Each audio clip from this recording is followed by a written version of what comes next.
পরিবেশ দূষণ ও জলবায়ু পরিবর্তন মোকাবেলায় রাজধানী ঢাকা সহ দেশের বিভিন্ন জেলায় নানামুখী কার্যক্রম বাস্তবায়ন করছে শক্তি ফাউন্ডেশন। এসব উদ্যোগের মধ্যে রয়েছে নবায়নযোগ্য শক্তির উদ্ভাবনী ব্যবহার, বনায়ন, বৃক্ষরোপণ কার্যক্রম এবং পরিবেশ দূষণ প্রতিরোধে বিভিন্ন সচেতনতামূলক কর্মসূচি। জনবহুল শহর ঢাকার মোহাম্মদপুরের উদ্ধারকৃত লাউতলা খালের দুই পাশে দেশের প্রথম শহুরে বন তৈরি করেছে শক্তি ফাউন্ডেশন। বর্তমানে সেখানে ৭২ প্রজাতির প্রায় ১০,০০০ গাছ ও গুল্ম রয়েছে।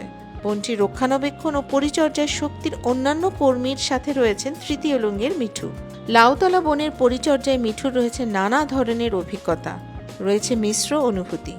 নিজের সন্তানের মতো লালন পালন করা গাছগুলো নিয়ে মিঠু বলেন, প্রতিদিন যখন আমি এখানে আসি, এসে দেখি কোনো গাছে ফুল হয়েছে, কোনো গাছে কলি ধরছে, দেখে খুব ভাল লাগে। আসলে এক একটা গাছকে শিশুর মতো যত্ন করি, এত আদর করে যত্ন করি, এগুলোকে বড় করি। তারপর মানুষ এসে দেখি দুই একটা ডাল ভেঙে ফেলছে, পাতা ছিঁড়ে রাস্তায় ফেলেছে, তখন নিজের কাছে অনেক খারাপ লাগে। শক্তি ফাউন্ডেশনে যুক্ত হয়ে এই কাজগুলো করছি। সারাদিন সকাল থেকে বিকেল পর্যন্ত কাটাই, আমার খুবই ভাল লাগে। এখানে পরিবেশটা অনেক সুন্দর। এই যে প্রজেক্টটা এত সুন্দর করছি আমরা, এটা দেখার মতো একটা জিনিস। এর আগে এখানে কি ছিল? এটা ট্রাক স্ট্যান্ড ছিল একটা। এখানে বাড়িতে কোনো লোকজন ছিল না, এখানে একটা গাতা ছিল, খাল ছিল। এখন প্রজেক্ট দেওয়ার পরে এই জায়গাটা অনেক উন্নতি হয়েছে।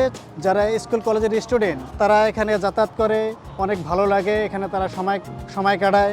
এদিক দিয়ে যাওয়া আসা করি, রাস্তায় অনেক ধুলাবালু, তাই এদিক দিয়ে গাছপালা দিয়ে যেতে আমার অনেক ভালো লাগে। রাজধানীর ফার্মগেট ও বনানীতে ৩.৫ কিলোমিটার সড়কের মিডিয়ানে প্রায় ৩০,০০০ গাছ রোপণ ও এসবের রক্ষণাবেক্ষণ করছে শক্তি ফাউন্ডেশন। শক্তির ৪ জন নিবেদিত মালি রোদ, বৃষ্টি, ঝড় উপেক্ষা করে এসব গাছের পরিচর্যা করছেন। দিনের বেলা পানি দিতে পারি না, গাড়ি ঘোড়া চলে অনেক, তার জন্য রাত্রে দেই। অনেক রাস্তাঘাটের সময় দেখা যায় বাস থেকে বোতল, পলিথিন, চিপসের প্যাকেট এগুলো ফালায়, নোংরা করে, তখন এগুলো আমাদের পরিষ্কার করতে হয়।